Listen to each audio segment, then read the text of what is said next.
Welcome to Radha channel. ನೋಡಿ friends, ನಾನಿವತ್ತು ಮೆಣಸಿನ ಪೋಡಿ ಮಾಡಿ ತೋರಿಸ್ತಾ ಇದ್ದೆ. ಊಟಕ್ಕೆ ಹೈ ಕ್ಲಾಸ್ ಆಯ್ತು, ಸ್ನ್ಯಾಕ್ ಐಟಮಿಗೆ ಶಾಲೆಯಿಂದ ಬಂದ ಮಕ್ಕಳಿಗೆ ಮಾಡಿ ಕೊಟ್ಟರು ಸಹ ಹೈ ಕ್ಲಾಸ್ ಆಯ್ತು ಫ್ರೆಂಡ್ಸ್. ಹಾಗೆ ಅದಕ್ಕೀಗ ನಾನು ಒಂದು ಲೋಟ ಕಡಲೆ ಹಿಟ್ಟು ತಗೊಂಡಿದ್ದೆ. ಫಸ್ಟ್ ಕುಂಚೂರು ನೋಡಿ ಬೌಲ್ಗೆ ನೀರು ಹಾಕಂತ ಇದ್ದೆ.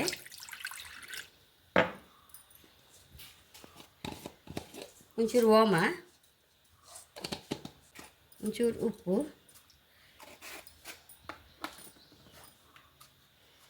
ನೋಡಿ ಒಂಚೂರು ಹಿಂಗೆ ಇದು ಮಿಕ್ಸ್ ಮಾಡ್ಕೊಂಬ.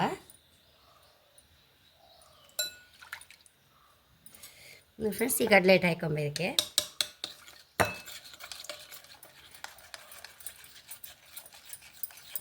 ಸರಿ, ದೋಸೆ ಹಿಟ್ಟಿನ ಹದಕ್ಕೆ ಕಲಿಸ್ಕೊಂಬ.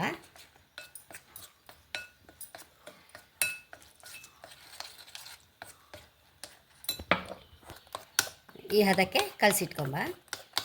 ಇದನ್ನೀಗ ಫಸ್ಟ್ ಕಾಸಿಟ್ಕೊಂಬ ಫ್ರೆಂಡ್ಸ್. ಮೆಣಸನ್ನು ನಾನು ಸೋಡಾ ಪುಡಿ ಏನು ಹಾಕ್ತಾಯಿಲ್ಲ, ಹಾಗೆ ಹಾಕಂತಿಲ್ಲ ಫ್ರೆಂಡ್ಸ್. ಹಾಗೆ ಲಾಯ್ಕಾತ ನಮಗೆ ಸ್ವಲ್ಪ ಗರಿ ಆದರೂ ಸಹ ಲಾಯ್ಕಾಗ್ತಲ್ಲ, ಗಟ್ಟಿ ಆದರೂ ಸಹ. ಹಾಗೆ ಸೋಡಾ ಪುಡಿ ಹಾಕೋದೇ ಬೇಡ ಅದಕ್ಕೆ.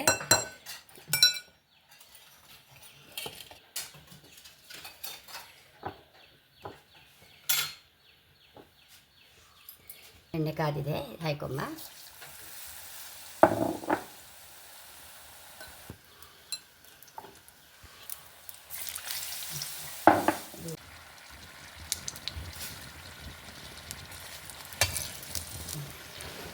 ಹಿಂಗೆ ಅಡಿಮೇಲೆ ಮಾಡ್ಕೊಂಬ.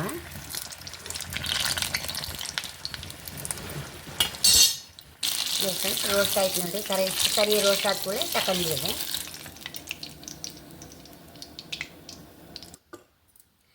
ನೋಡಿ ಫ್ರೆಂಡ್ಸ್, ಇದಕ್ಕೀಗ ನೀರುಳ್ಳಿ ಎಲ್ಲ ಸ್ಟಫ್ ಮಾಡಿ ಇಟ್ಕೊಂಬ. ನೋಡಿ ಇದನ್ನು ನಾಲ್ಕು ಕತ್ತರಿಸ್ಕೊಂಬ.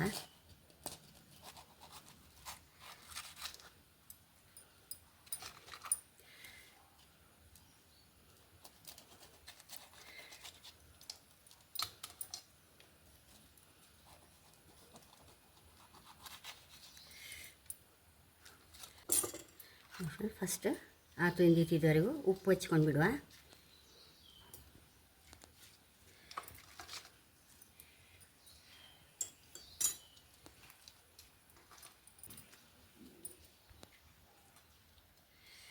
ಫ್ರೆಂಡ್ಸ್, ಒಂಚೂರು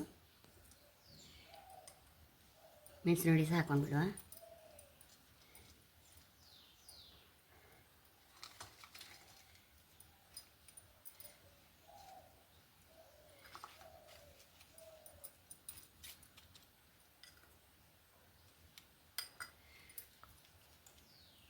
ಈರುಳ್ಳಿ ಸಹ ತುಂಬಿಸ್ಕೊಂಡ್ಬಿಡುವ.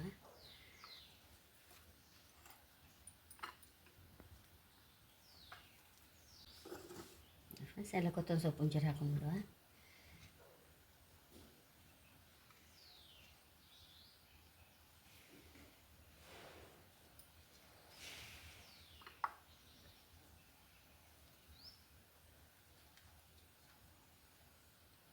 ಒಂಚೂರು ಎಲ್ಲದಕ್ಕೂ ಒಂಚೂರು ಲಿಂಬೆಹಣ್ಣು ಹಾಕೊಂಬ.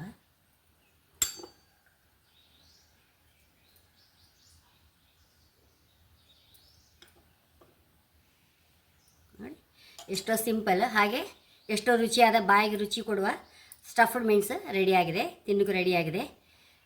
ಮಕ್ಕಳಿಗಂತೂ ತುಂಬ ಇಷ್ಟ ಆಗುತ್ತೆ ಫ್ರೆಂಡ್ಸ್ ಇದು. ಹಾಗೆ ನನ್ನ ಚಾನಲ್ ಇಷ್ಟ ಆದರೆ ಸಬ್ಸ್ಕ್ರೈಬ್ ಮಾಡಿ, ಲೈಕ್ ಮಾಡಿ, ಕಾಮೆಂಟ್ ಮಾಡೋದಂತೂ ಮರಲೇಬೇಡಿ. Thank you.